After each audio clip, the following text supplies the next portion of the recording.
and we're very pleased to see you all here. The ceremony that we're about to initiate is one of the highlights of the weekend. We recently were gifted the locomotive behind me, S307, by Pacific National, and a big shout out to Pacific National, whose reputation in the rail industry has not always been one of pro-heritage, but we worked very closely with the Pacific National executive management in Sydney and Brisbane. It was a long process, 16 months, but it culminated in them gifting S307 outright to the Seymour Railway Heritage Centre. That took place about a month ago.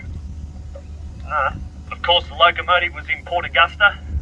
That's a long way from here, and then we had to find a way to get it back to Victoria, and that's where another rail industry corporate player in the form of SCT Logistics stepped up to the plate and assisted us by transferring the locomotive initially to Adelaide and then onwards to their depot at Altona.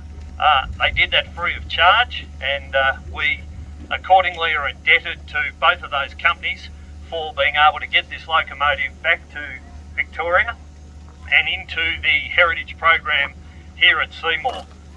The configuration that you see with it back to back with its sister S-Class 303 is how we envisage using this locomotive in heritage, and that will be a welcome sight on the standard gauge network throughout Victoria and beyond. We look forward to that.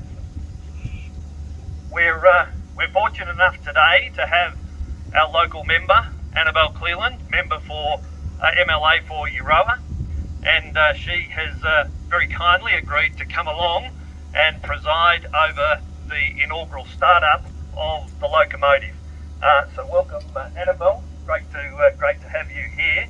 And she's shortly going to climb up on the locomotive, and then she'll give the thumbs up for the start-up, and we will start the locomotive for the first time, effectively the first time in 13 years.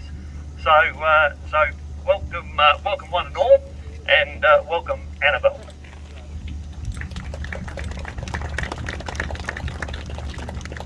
This is dangerous, a politician with a microphone.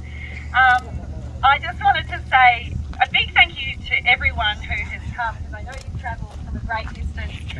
A few locals, but most of you have travelled possibly by train to get here. And without your support and dedication to coming to these sort of events is the reason why John and his team are able to invest in preserving these significantly important locomotives.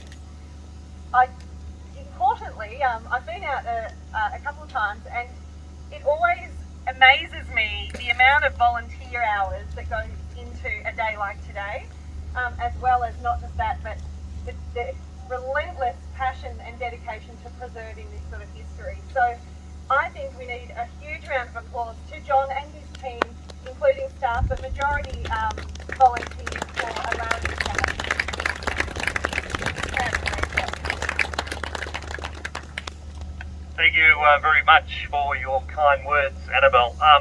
Just a word of warning to everybody. The ceremony wouldn't be complete if we didn't have Annabelle pull on the whistle cord of the Leslie Super Typhon 5-chime air horn that's sitting on the nose of the locomotive. But it will be loud, so just a word of warning ahead of time.